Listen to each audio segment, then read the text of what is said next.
नाज़रीन, अवामी न्यूज़ में खबरन जो सिलसिलो जारी है। इन वक्त असीं तव्हांखे कराची खां ख़बर ॾींदा हलूं त कराची जे इलाइक़े लासी ॻोठ में मुतहदा मेघवाड़ फार्म कराची जे नए साल 2020 जी नई चूंडियल बाडी जो इलेक्शन जी तकरीब थी गुज़री, जंहिंमें नई बाडी में सदर डॉक्टर अशोक मेघवाड़ समेत ॿिया चूंडिजी विया आहिनि। इन तकरीब में जसकम ओलिया जे सदर असगर बिरोई, पाकिस्तान पीपल्स पार्टी ज़िले ईस्ट जे सदर इकबाल सांद, MMF जे चेयरमैन तमाची मल, बादशाह चंडियो, प्रताप राय, चंदन मेघवाड़, दिलदार बरफत ऐं ॿियनि शिरकत कई। इन मौक़े ते ॻाल्हाईंदे हिननि चयो आहे त असां कॾहिं बि अक़लियत बिरादरी इहो महसूस करण न ॾिनो आहे त तव्हां तनहा आहियो, मगर हर दुख सुख में क़ौम परस्तनि धुरियनि या प्रोटिल पार्टियुनि साथ ॾिनो। हिन वधीक चयो त उमेद करियूं था त मुतहदा मेघवाड़ फार्म जी नई चूंडियल बाडी पंहिंजे कम्यूनिटी जे हर मसइले खे उजागर कंदी ऐं हर मसइले खे बहितर नमूने ऐं संजीदगी सां हल करण जो ख़्यालु कंदी।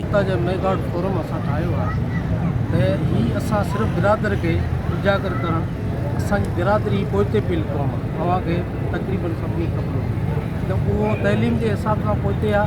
हू बि पंहिंजो पीढ़ियल क़ौम, उन ख़ासि करे असां ठाहियो आहे त बिरादर खे उजागर करे बिरादर खे अॻिते आणे।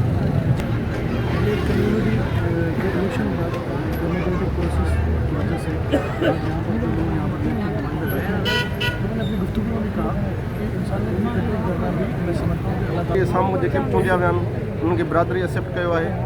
ऐं साईं इकबाल साहब जी ॻाल्हि वांगुरु त जंहिंखे माना जेको कुझु थींदो आहे रब जी रज़ा खां थींदो आहे, त जेको कुझु थियो आहे असां फुल मुतमिन आहियूं। फर्स्ट टाइम प्रेसिडेंट कंहिं बि ऑर्गेनाइज़ेशन जो ऐं कॾहिं बि कोन थियो आहे, न कोई कंहिं ऑर्गेनाइज़ेशन मुंहिंजो उहिदो रहियो आहे।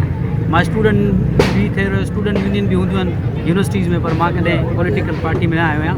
पर मुंहिंजी जेका इहा मेघवाड़ मुतहदा फोरम आहे, इन में जेका असांजी क़ौम आहे उन में 2-3 शयूं अहिड़ियूं आहिनि जंहिं ते अॼुकल्ह जे जवाननि खे अॻिते हिसो वठी करे उन्हनि खे सुजाग करिणो पवंदो, जंहिंमें हिकिड़ो त तालीम जे लाइ इन्हनि खे अञा शऊर ॾियण जी ज़रूरत आहे। ॿियो आहे त एडिक्शन, नशो जो के कंदा आहिनि, जो असांजी कम्यूनिटी में काफ़ी अहिड़ा यंग आहिनि जेके एडिक्शन में अची विया आहिनि, ऐं उन जी प्रिवेंशन जे लाइ बि मूं इहो मतिलबु इहो कमेटी सां मूंखे ॻाल्हियूं रखणियूं आहिनि जंहिंजे लाइ असीं कमु कंदासीं। तो ये है कि जो सिंध के अंदर मुख्तलिफ बिरादरियों के जो इत्तेहाद बनाए जा रहे हैं, थोड़ा वीडियो थी 5 मिनट में, उन इत्तेहादों ने सिंध को तो नुकसान दिया और बिरादरियों में बांटा है।